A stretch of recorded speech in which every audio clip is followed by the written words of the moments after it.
সাকিব খানের সাথে বুবলির বিয়ে হওয়ার আগে বুবলির আরও একটি বিয়ে হয়েছিল এবং সেই সংসারে বুবলির একটি মেয়েও আছে। এমন চমকপ্রদ তথ্যই দিলেন বাংলা সিনেমায় অভিনয় করা জনপ্রিয় কৌতুক অভিনেতা সুরজ বাঙালি। সম্প্রতি একটি সংবাদ মাধ্যমের সাথে কথা বলেন জনপ্রিয় এই কৌতুক অভিনেতা। তিনি সেখানে বলেন, বর্তমানে সাকিব অপু দুজনেই ভালো আছে।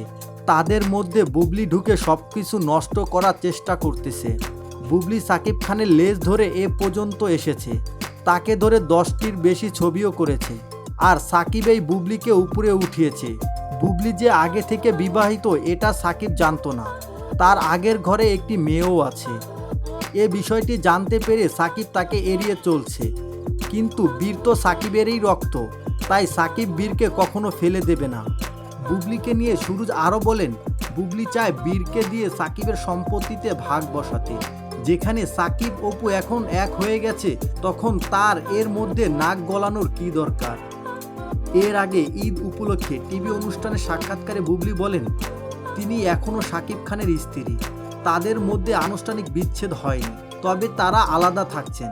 বীরের কথা ভেবে তারা সময় নিচ্ছেন। বুবলি জানান, সাকিবের বাসায় গেলে অপু জয়ের সঙ্গে দেখা হয় বুবলি ও বীরের। একবার বীর ও সাকিব খানের সাথে রুমে সময় কাটাচ্ছিলেন বুবলি। এ সময় জয়কে নিয়ে উপস্থিত হন অপু। বুবলির এমন মন্তব্যে নেট দুনিয়ায় শুরু হয়েছে নতুন জল্পনা।